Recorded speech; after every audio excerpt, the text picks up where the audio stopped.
Welcome back to another episode of The Deep Dive, where we explore the intersection of innovation, regulation, and patient safety in the life sciences industry.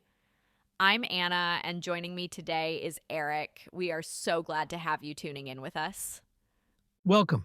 Today's topic is one that's shaping the very future of healthcare. The FDA's Digital Health Future, Regulating Software as a Medical Device, or SaMD. This isn't just about apps or wearables. It's about how technology itself is becoming medicine. Algorithms are diagnosing diseases, predicting treatment responses, and monitoring patients in real time. But with that power comes an enormous responsibility. How do we regulate something that learns, evolves, and updates as fast as software does? Exactly. This is one of the biggest paradigm shifts in FDA oversight in decades. For the first time, the agency isn't just evaluating physical products or fixed chemical compounds, it's assessing code. And that's complicated because, unlike traditional medical devices, software can change overnight through an update, a patch, or a new machine learning model. Right. And that's where the concept of software as a medical device, or SaMD, comes in. The FDA defines SaMD as software that performs medical functions without being part of a hardware medical device. Think of things like diagnostic imaging algorithms, cardiac rhythm monitoring apps, or even clinical decision support tools. These aren't accessories, they're standalone medical devices that just happen to exist in the digital space.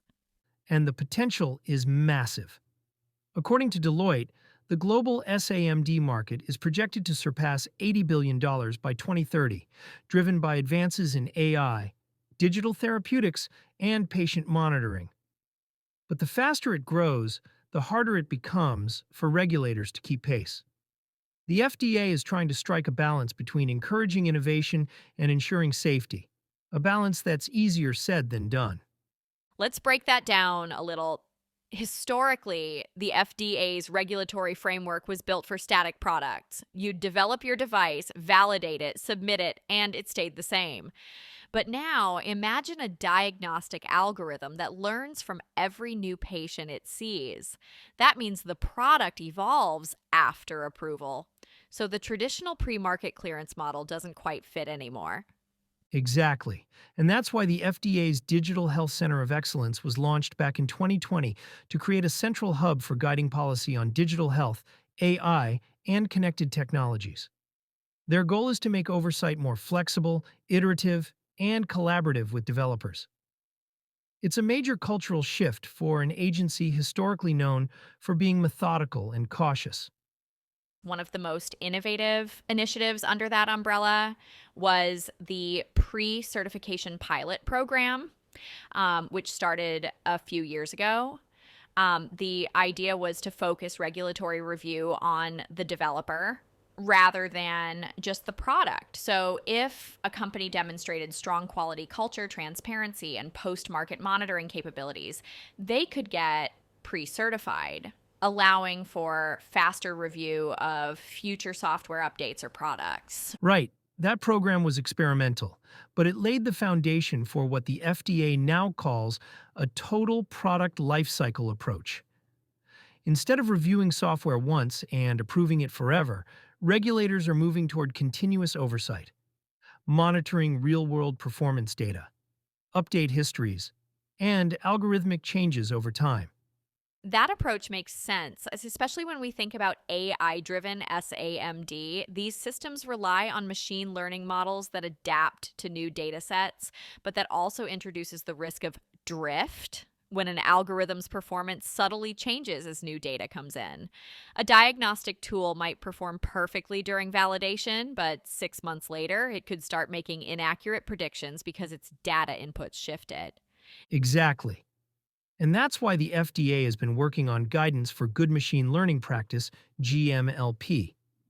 It's about ensuring transparency in model training, validation, and updating.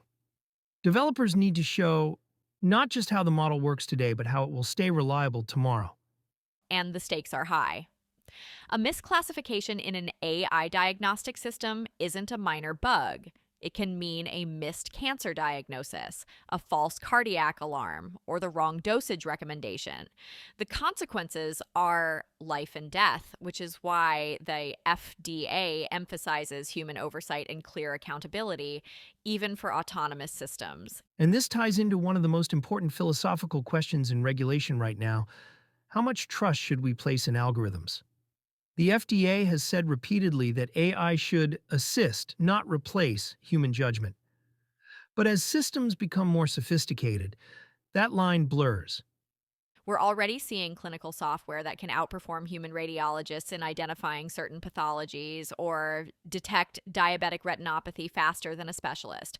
So, when the algorithm becomes the expert, who's responsible if something goes wrong? The developer, the hospital, or the regulator who cleared it?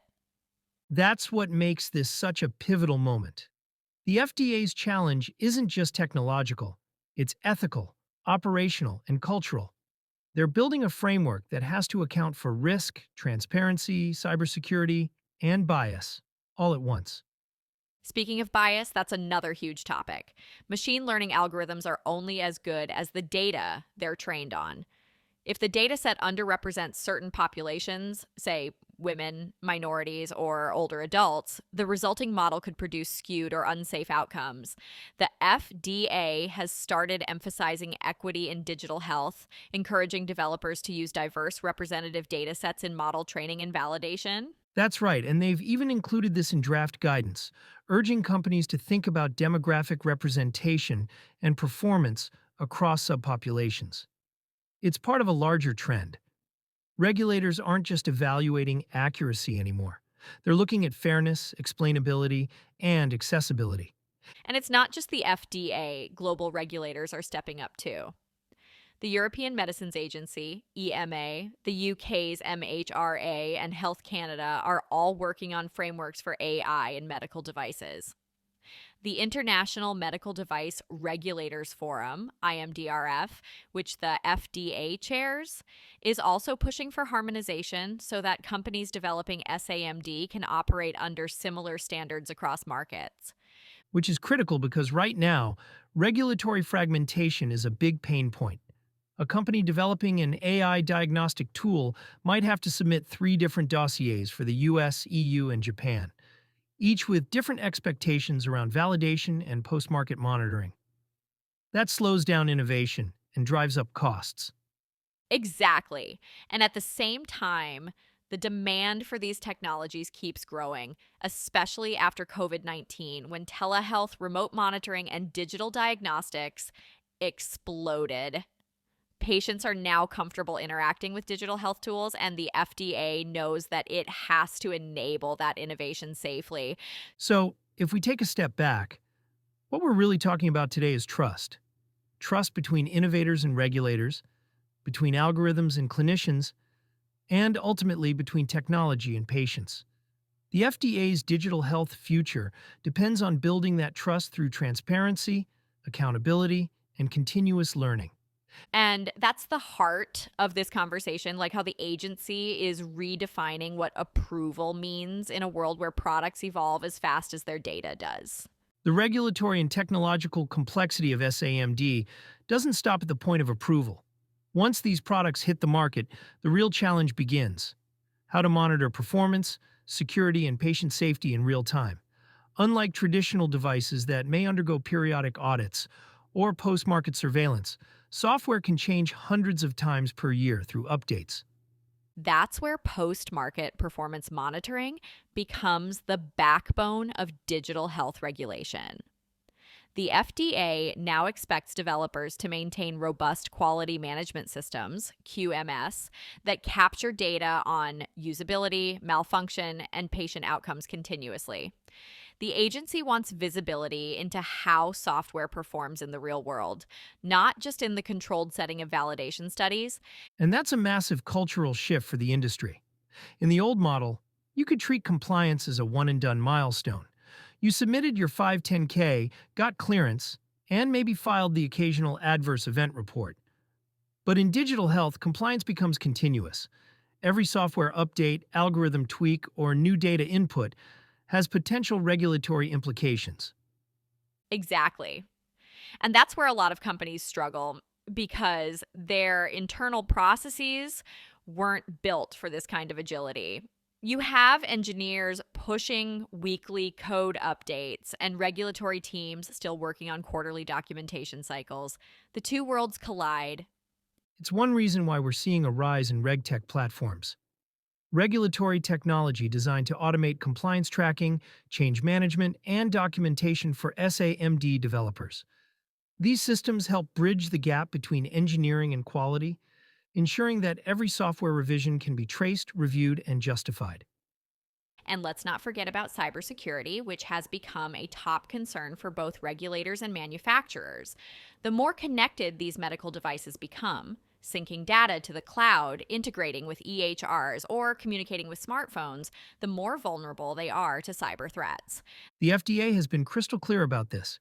In fact, in 2023, they finalized guidance requiring that all new medical devices, including SaMD, include a cybersecurity plan as part of their pre-market submissions. That means demonstrating threat modeling, patch management processes, and a coordinated vulnerability disclosure policy. Right? And that ties back to the idea that digital health regulation isn't just about function, it's about trust. Patients have to trust that their data is secure, that updates won't compromise performance, and that someone is accountable when something goes wrong. A cybersecurity lapse in a pacemaker, insulin pump, or diagnostic app isn't just an IT problem, like it's a public health crisis. And beyond security, the ethical dimension of digital health is growing too. As algorithms take on more diagnostic and therapeutic roles, issues like bias, explainability, and informed consent become critical. Patients should understand not just what a digital device is doing, but how it's making its decisions. That's where the FDA's evolving focus on transparency in AI/ML based SAMD comes in. They're encouraging developers to publish model summaries, performance metrics, and even real world validation outcomes. Some companies are even creating patient facing algorithm facts labels, similar to nutrition labels. A clear, plain language summary of what the AI does, where it performs well, and where its limitations lie. That's such a good example of the shift we're seeing. Regulation is no longer a roadblock to innovation. It's becoming an enabler of trust. The companies that embrace transparency and proactive communication are the ones gaining competitive advantage. And from a global perspective, harmonization is still the holy grail. The IMDRF has been working toward a unified framework for SAMD evaluation, but differences remain. Europe's MDR has introduced its own AI related provisions. Japan is adapting its device regulations for adaptive software, and Health Canada is experimenting with real world monitoring pilots. The goal is to make it easier for companies to market across borders without duplicating work. The challenge, though, is that innovation isn't waiting. Developers are building tools that can detect early Alzheimer's through speech patterns, apps that monitor depression through phone usage, and predictive systems that warn of sepsis hours before symptoms appear. Regulation needs to keep up, but safely. Exactly. And that's the balancing act the FDA is trying to perfect. They don't want to slow progress, but they can't allow untested systems to reach patients unchecked. The phrase they keep coming back to is trustworthy innovation. So, if we look at the big picture, we're seeing a regulatory system in transition, moving from static, product based reviews to dynamic, data driven oversight. The future of digital health won't be about one time approvals. It'll be about ongoing relationships between regulators, developers, and the data itself. That's the direction we're heading. A new regulatory ecosystem built on transparency, adaptability, and shared accountability. As we move deeper into the conversation around the FDA's digital health future, one thing becomes clear. This transformation isn't happening in isolation. It's part of a much larger modernization effort across the entire healthcare ecosystem. The FDA has been investing heavily in infrastructure that can handle this new wave of data driven oversight.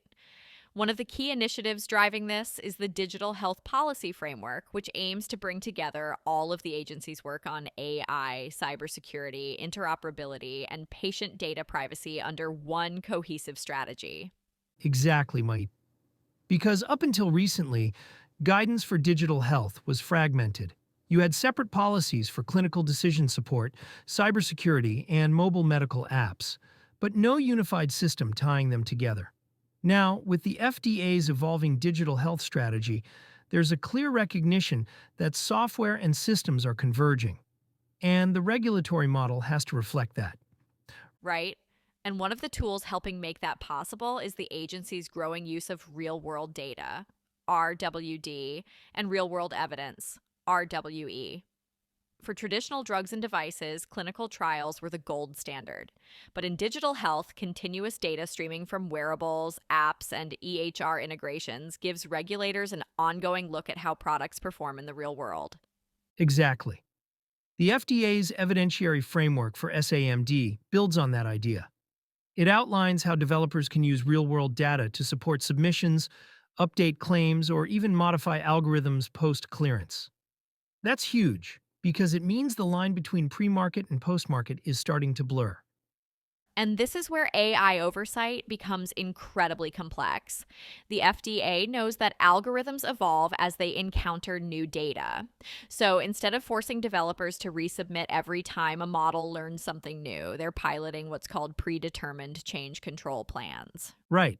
Basically, companies can propose in advance how their AI will evolve.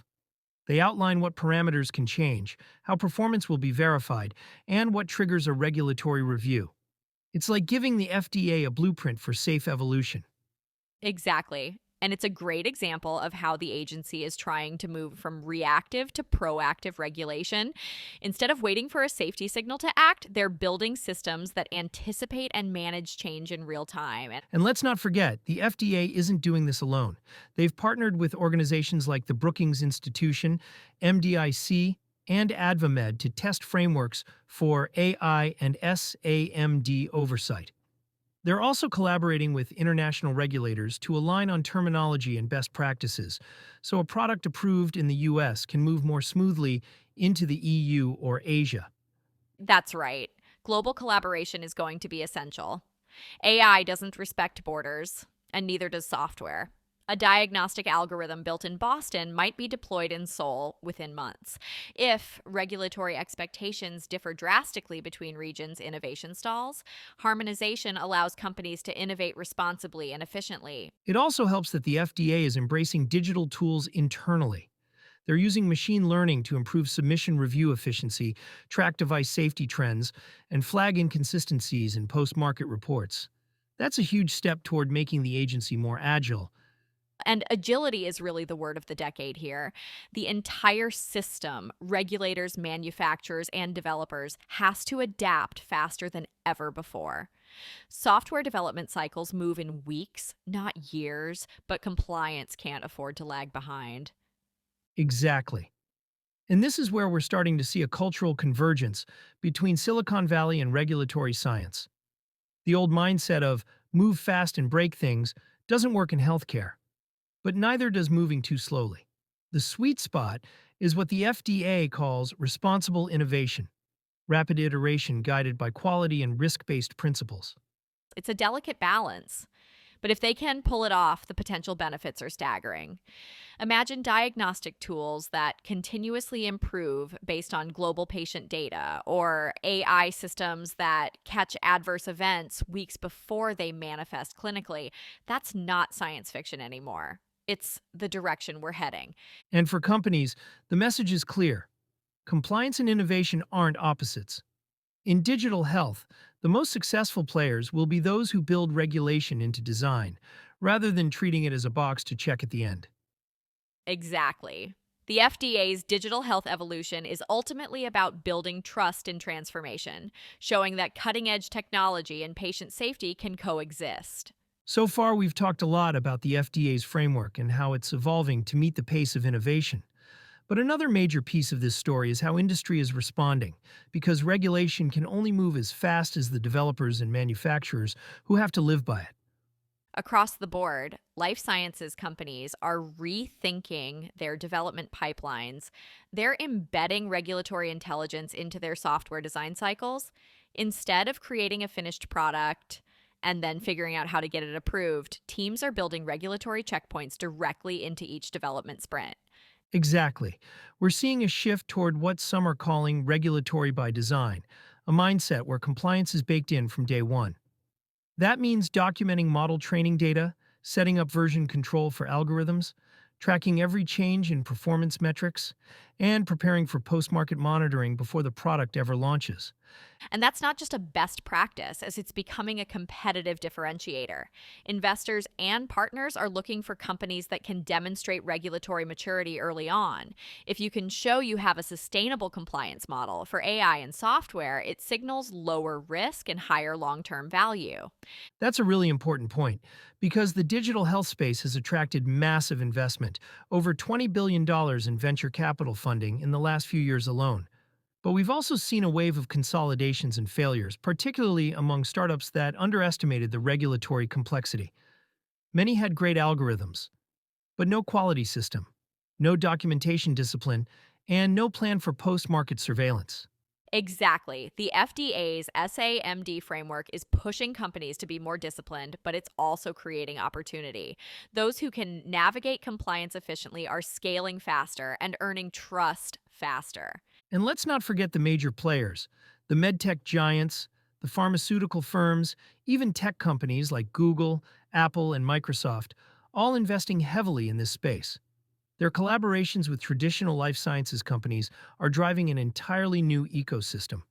For example, partnerships between device manufacturers and AI developers are becoming the norm rather than the exception. Right? And that's creating a whole new role for data governance. With software that depends on constant data inputs, developers have to make sure data integrity, security, and provenance are maintained throughout the product's life. You can't just train a model and walk away. You need ongoing assurance that the data pipeline feeding it is still accurate, unbiased, and secure. And that's where the conversation starts to touch on something deeper. The idea of digital accountability. In traditional devices, responsibility is clear. The manufacturer is liable for the physical product. But with adaptive AI, there's an open question. Who owns the decisions an algorithm makes? That's such a powerful question, and one the FDA is actively grappling with. When a system learns autonomously, the agency has to decide where the responsibility boundary lies. Is it with the developer, the deployer, the clinician using the tool, or is it shared across the ecosystem? Exactly. That's why we're seeing new kinds of risk management models. Instead of a single manufacturer accountability line, you have a shared responsibility chain. Developers must maintain algorithmic transparency, hospitals must validate implementation, and clinicians must retain judgment in interpreting outputs. It's a more distributed safety net, but it requires constant coordination. And that coordination extends to how software integrates into clinical workflows. The most brilliant AI tool in the world won't improve patient outcomes if it doesn't fit seamlessly into a physician's day to day practice. That's another area where the FDA is encouraging early collaboration, like not just between regulators and manufacturers, but between manufacturers and healthcare providers. Yes, and you can see that in initiatives like the FDA's collaborative communities, where industry, academia, and clinicians come together to discuss shared challenges. Things like validating AI performance across different hospital systems or ensuring usability for clinicians who aren't data scientists. That kind of collaboration is vital because ultimately, for SAMD and AI based devices to succeed, they have to earn the confidence of clinicians. If doctors don't trust the tool, adoption stalls. That's why many developers are now running human factors studies to evaluate not just accuracy, but how users interpret and act on the software's recommendations. And that human element ties directly into patient outcomes. For example, an algorithm might flag a potential condition, but if it's presented in an overly technical or confusing way, clinicians might ignore it or misinterpret it. So, the FDA's guidance now emphasizes explainability and user interface design as part of the safety equation.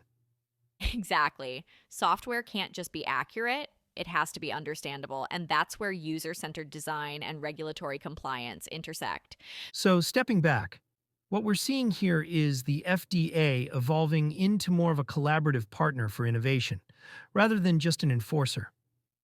The Digital Health Center of Excellence has become a hub for this dialogue, helping companies design safer systems and anticipate compliance challenges early. And the bigger takeaway is this: digital health regulation isn't about slowing innovation, it's about shaping it responsibly. SAMD isn't just the future of healthcare, it's the foundation for how technology, patients, and regulators will interact for decades to come. As we wrap up today's discussion, one thing stands out. We're witnessing a fundamental redefinition of what it means to regulate healthcare technology. The FDA isn't just keeping up with digital innovation. It's actively shaping how the next generation of medical software will be built, validated, and trusted. And that's a big deal because if you look at where the industry is headed, adaptive algorithms, real time monitoring, wearable integration, even virtual diagnostics, regulation can't just be reactive anymore. It has to evolve hand in hand with technology. Exactly. The FDA's approach to software as a medical device represents a new regulatory mindset, one rooted in flexibility, collaboration, and transparency. It's about creating a world where innovation and oversight coexist, where a line of code can be treated with the same rigor as a medical implant. It also puts patient trust right at the center of the equation. No matter how advanced AI or machine learning becomes, patients need to believe the technology working behind the scenes is safe, secure, and designed with their best interest in mind. That's why cybersecurity, bias management, and explainability aren't afterthoughts. They're core regulatory priorities. And when you zoom out, this digital transformation is connecting everything. From the device manufacturers and software developers to hospitals, clinicians, and even patients themselves. The FDA is building not just a set of rules, but a digital health ecosystem grounded in accountability. That ecosystem is what will define the future of care.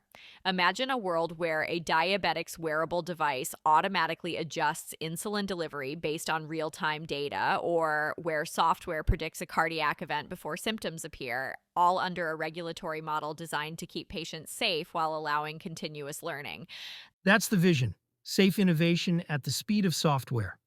For companies, that means one thing: success in digital health will depend not just on your technology, but on your ability to integrate compliance, quality, and ethics from day one. Regulation isn't a hurdle, it's your foundation for trust, scalability, and longevity. And as we look ahead, one thing's for sure: the FDA's digital health future is already here. It's not a distant concept or a pilot program, it's the new normal for how life sciences companies will bring technology to patients. So, whether you're developing AI diagnostic software, wearable integrations, or digital therapeutics, now is the time to invest in the systems, people, and culture that align with this regulatory evolution, because those who do will define the next generation of healthcare. If you'd like to learn more about how Emma International helps life sciences companies navigate this new digital landscape, from compliance strategy to regulatory submissions, visit emmainternational.com or reach out to us directly at info@emmainternational.com. And don't forget to subscribe to the deep dive on YouTube and Spotify so you never miss an episode. Until next time, stay curious, stay compliant, and stay innovative.